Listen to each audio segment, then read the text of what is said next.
Good morning, good afternoon, whatever it is, wherever you are. It's me again, Jen. Hello! And we are here this month with the Sakki Sakki Tarot deck, and of course, we're comparing it to the Rider-Waite deck. So, the Sakki Sakki Tarot deck is a very artsy deck, and it was gifted to me by the wife of Tom Deadstuff, and he does some amazing artwork as well. So hopefully I'll have some links in the description below to showcase his work, as well as links to show you where you can learn a whole lot more about tarot in my tarot cafes and all of those kinds of things. So without further ado, I have two cards for us today, obviously. And they are both the same card. They are the Nine of Coins. So Nine of Coins, Nine of Pentacles, however you want to look at it. These two cards are going to talk a lot about success. They're going to talk a lot about abundance and all those kinds of things. So hopefully I've got a good video on both of these on one side here, and then I'll show you one at a time. So I want to show you the Rider-Waite card first, so you can see, like, this is the traditional card. I'm going to start with the background. It is a bright yellow daytime background on it. There are trees in the background. As you look back there may be some mountains, but they're kind of way off in the distance. And we're even going to get into that a little bit, as well as there's like kind of a house in the background. And then as you come into like the middle area, you've got all of this greenery, all of this abundance, all of this flora. And in the foreground, we have the the 9 pentacles. There we go. 1, 2, 3, 4, 5, 6, 7, 8, 9. And that my brain counted the 6 on one side there. Anyway, so we've got the 9 of Pentacles in the very foreground. We have this woman in her beautiful robes, and she has a falcon on her hand.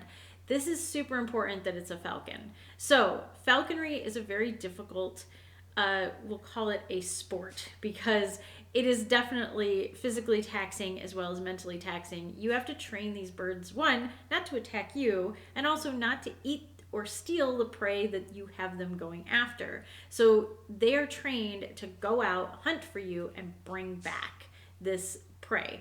So this is a bird that has to be very well trained. It is a dangerous bird. You see she's wearing a glove. It's currently wearing a hood. If this thing attacks her, it's going to be a mess. So it's very dangerous. It's a hazardous thing. But once you have this bird trained, it will do pretty much anything for you. They are incredibly loyal once they are trained. She is also in this beautiful abundant garden, which shows that she tended to it. She did all these great things. She worked on it. All this success. The reason I mentioned the mountains in the way background is because she worked for this success. As it's clear with the bird, is also clear with the mountains. Those mountains are way off in the distance, but she definitely had to climb them. She definitely had to work on them. Whenever you see mountains in a card, it definitely means there was some kind of struggle, some sort of work to do. The closer the mountains are, the more they have been currently struggling. So if you look and it's like, oh, there's mountains in the distance. Okay, you worked hard to get where you are, but you definitely worked for it. It wasn't an easy path. So the other thing I really want to point out with this card before I move to the Sakki Sakki one and we start really comparing is way down in the corner here we have the snail. I don't know how easy he is to see, but the snail is definitely important, and he represents, again, the fact that he carries everything with him. Snails show up in all kinds of weird things in medieval literature and in like the corners of medieval illuminated texts and things like that. Snails have this deep importance, and it's super interesting, and I feel like I don't have enough time to go into this, and at some point I probably will do a whole episode on snail symbology, but not today because we got to get to the Sakki Sakki tarot. But the snail is just as important as the falcon, and the fact that a lot of cards miss that and just kind of glaze over the snail is a little bit sad to me.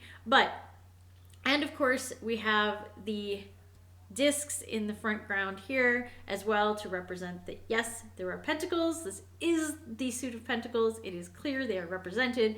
There is the right number of them in the 9. So we know, even if we didn't have this number 9 up at the top here, then we would still know what card this was. So moving on to the exciting Sakki Sakki Tarot. I may have seen this card before. I may have shown you guys this card before. So feel free to look at that video too if I don't go in as deep a depth on some of this stuff as I did maybe in another video. So here she is. Yeah, she is headless. I think we talked about this the last time I did the Sakki Sakki Tarot. Most of these cards, the individuals in them are headless. I think in the major arcana they actually have heads and faces, but not in the minor arcana. So that's super interesting too. There are no pentacles in this. There are some circles that I'm going to say represent discs, and they also have flowers on the inside of them. There are 9 of them. It's a little bit different than the other card, in that this one has them kind of like there's 7 in a cluster on one side and only 2 on the other side. But in this one, at least you've got the balance of them as well. You are missing the mountains in the background, but you do have an archway, which is interesting because some other decks do have the archway too, and archways represent passage and movement and crossing over. So if you have an archway, you know that you have some sort of passing through a phase. So while there's no mountains in the background, we know that she definitely worked for something and she passed through to another phase. And in this case, it is a phase of success and abundance and energy. So I'm going to look really close at this one and say that that weird little spot that's on there is probably not a snail. I don't know if you guys can see it, but we're going to pretend maybe that it is. I don't know. I'm pretty sure the snail and the falcon both are missing from this card. So all you really have is a headless woman in an archway with all of these flowers around her, and some of the flowers kind of have a vague disc shape resemblance to them. So with that said, it's missing a lot of components already.